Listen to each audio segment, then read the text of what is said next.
Hello everyone, welcome to Visionary Classes.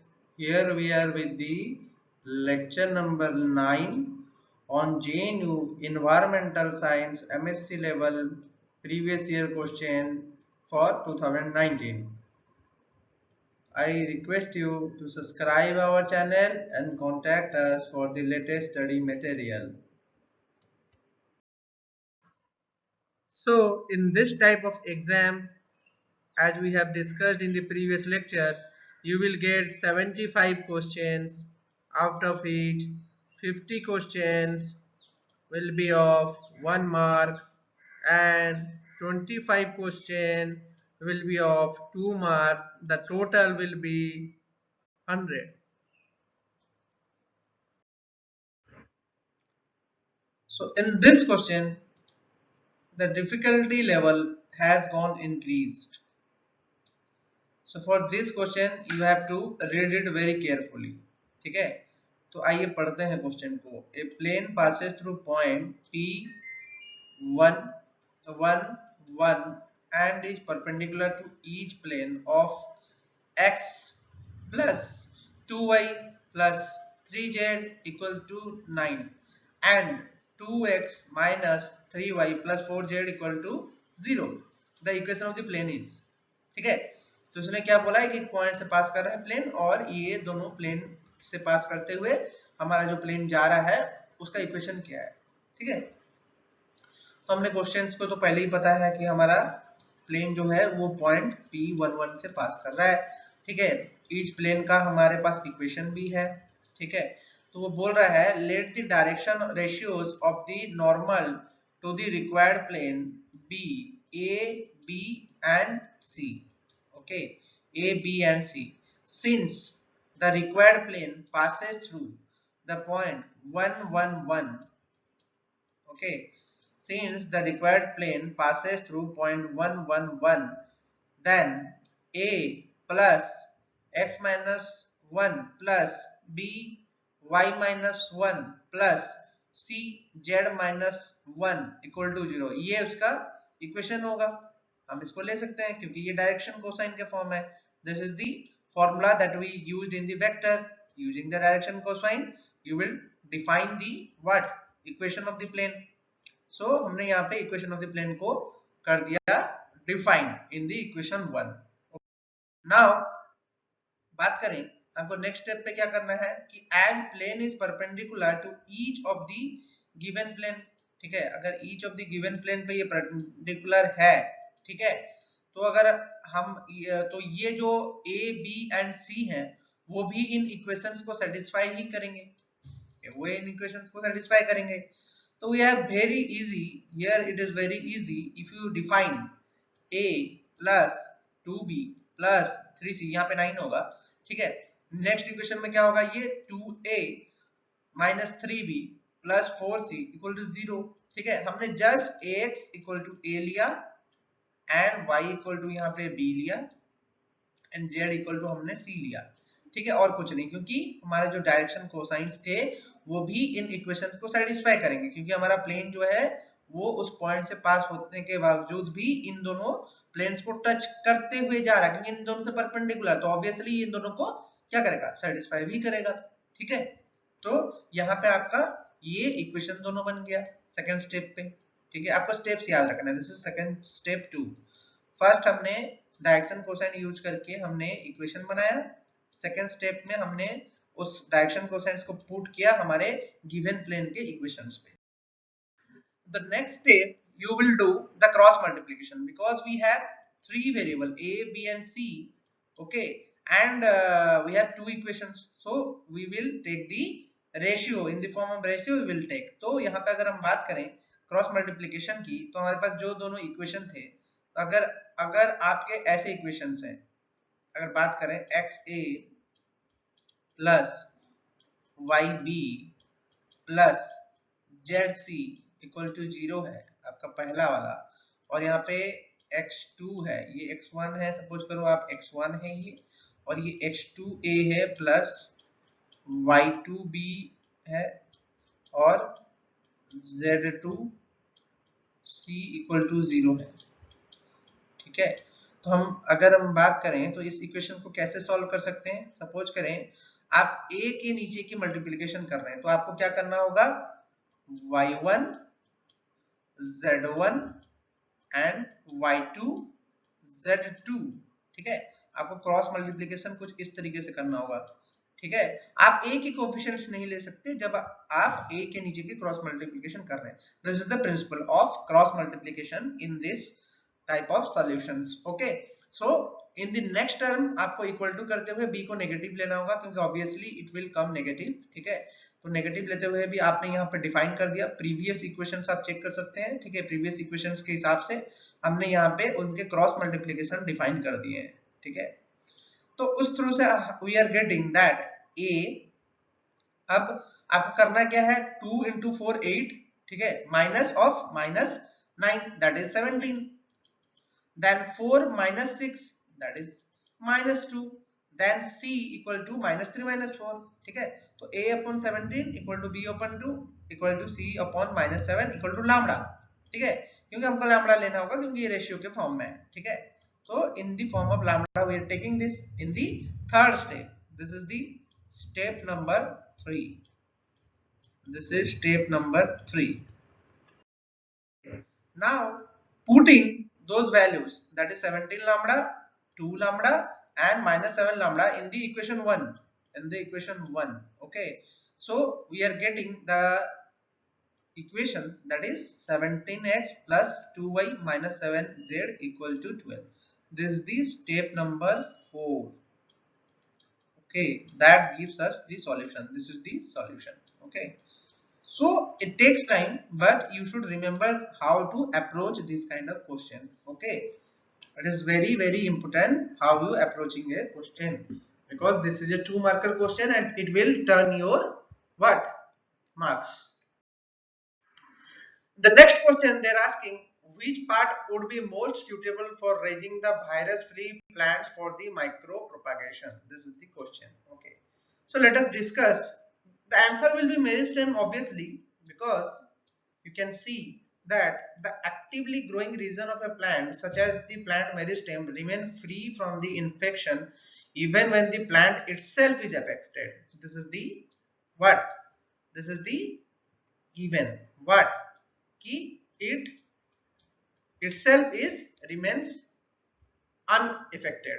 Okay, when plant is getting infected through virus, the meristem is the only part which is not affected. Okay, tissues from shoots of apical meristem can be taken and cultured to grow the roots and obtain the new plants. Okay, so this can be very helpful for obtaining a new plant, because it is virus free plant, okay. It is the virus free plant part, okay. Therefore virus free plant can be obtained from the meristemstic tissue of the plant, okay. So here you can see some procedure. If you do virus infected shoot, okay, direct cryotherapy, then you will get this, okay. There should be some surviving virus infected in the new plants also. But if you do thermotherapy,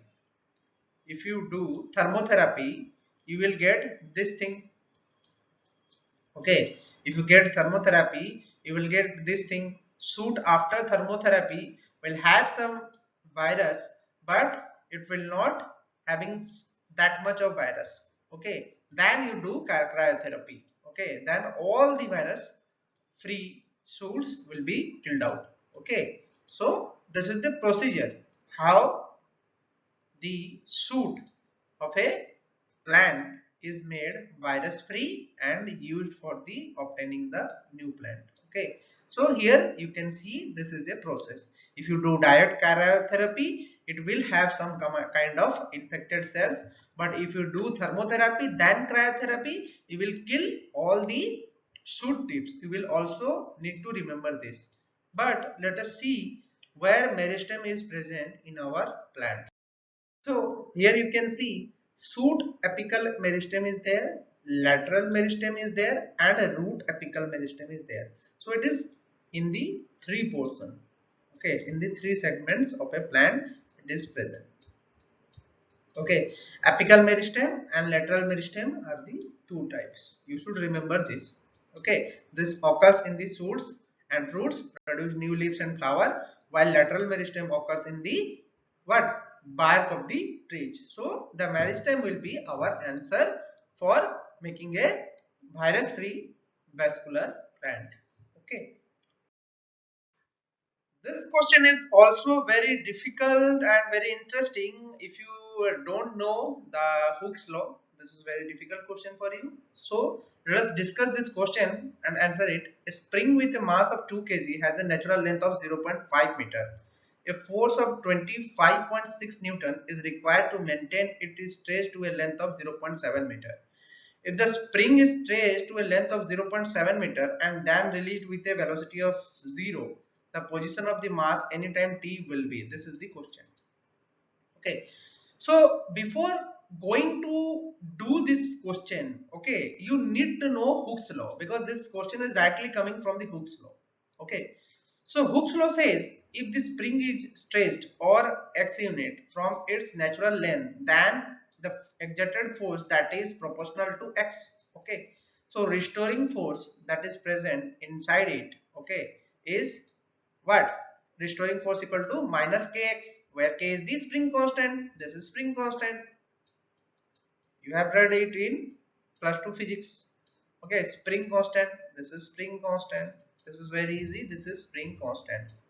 Okay, this is spring constant. Now applying the Newton's second law. Okay, applying Newton's second law, you know mass into acceleration equal to what? Force. Okay, and acceleration, you know, that is the second order derivative of the displacement, d square x upon dt square. Okay, how you can get this? You know acceleration equal to velocity upon time. Okay, velocity upon time, you know. Okay, then you do derivative of, no, it is dv upon dt, that is dv upon dt. If you do d x upon t again, then you will get double derivative of what? Displacement. So acceleration is the double displacement of the what? This double displacement of the double derivative of the displacement. Okay, double derivative of the displacement, that is acceleration. So here you can use m d square x upon dt square equal to minus kx. Okay, then you will get a equation of second order linear. Okay, and after solving, you just take that d square x upon dt square as r square. Okay, then you will get this equation. Okay, the solution of this equation will be r equal to plus minus omega I, because it is a kind of complex type of equation. Okay, you must have read complex number in plus 2 science. Okay, so where omega is root over of what? Spring constant upon mass. Okay, so इसका जो solution होगा, the solution for this equation is this. The solution for this equation is this. How you will get? You just have to do derivative. Okay, you just have to solve this derivative using what? Integration, because opposite of derivative is integration. You have to do integration. Some integration calculation is there. You need not to go that integration. You just have to remember this equation. Okay, that is xt equal to c1 cos omega t plus c2 sin omega t. This is the what? Equation for the this kind of general second order linear differential equation. Okay, now in the next step you will solve the question here up to which you know all the thing. Okay, now you will solve the question from the Hooke's law. Okay, from the Hooke's law our question is going through, that is 2 kg of mass, length is 0.5. okay, and if it is having force of 25.6 Newton. Okay, it is having a what? It is having a force of 25.6 Newton. Okay, then the displacement is, it is asking displacement. Okay, a spring with a mass and natural length is this. Okay, so a force of 2.5 is required, main it is traced to a length of what? 0.7. so 0.7 minus 0.5. The difference is what? 0.2.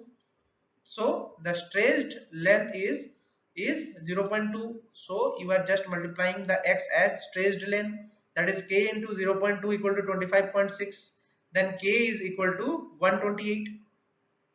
Okay, now putting this in the differential equation, mass is 2 kg. Okay, so mass we have done in the, we have already discussed, m d square upon x upon dt square is the our equation, plus where it is what, kx equal to 0. This was the equation. So just substituting the values you will get this equation, that is equation 1. The next step, you just know the general equation. Okay, you just know the general equation. Okay, now we are given that initial condition that x is equal to 0 at the initial stage, x equal to 0. If you put x equal to 0, then you will get what, 0.2 as a value. Okay, that is the x, that is 0.2 at x equal to 0, that is 0.2. The stage length is this. Okay, but in the equation 2 we got that x 0 equal to c1. If you put x equal to 0, you just get one value, that is c1, because you know sine 0 is what, 0. If you put 0 here in the t section, you just get this one, because cos 0 will be 1, and you will get the c1 as value, because you know now what, sine 0 degree equal to what, 0, and cos 0 degree equal to 1. This is the thing, you should know this. Okay, so now the c1 value will be 0.2. Okay, so after differentiating the equation 2, you will get this equation. Okay, you will get this equation. So now since the initial velocity is given as what, x dash equal to 0. Okay, and we have c2 equal to 0. Okay, क्योंकि अगर हम इसका velocity निकाल रहे हैं, क्योंकि x dash की derivative होगी क्या, ठीक है, this x is what, length, length की डेरिवेटिव क्या होगी, ऑब्वियसली वो आपको क्या निकाल के देगी, वो आपको इनिशियल वेलोसिटी निकाल के देगी. ठीक है, तो इनिशियल वेलोसिटी की बात करें, अगर x डैश को हम 0 ले लें, ठीक है, तो हम c2 की वैल्यू कितनी होगी अपनी, 0 होगी. ठीक है, तो after putting this in the what, equation 1 again, you will get what, c2 value is 0, c2 is 0 definitely. Okay, and c1 is 0.2, so 0.2 will be 1 by 5. Okay, and cos 8a तो है, cos 8t तो है ही. ठीक है, तो आपका ये equation 2 में डायरेक्टली आप पुट कर सकते हैं, इसको इक्वेशन 2 में पुट करके हम डायरेक्टली निकाल सकते हैं. This question was little bit lengthy, but if you know the step by step procedure how to solve this, it is will be very easy. Okay, I hope you enjoyed the lecture. If you have some doubt, you can comment me in the box. Have a nice day.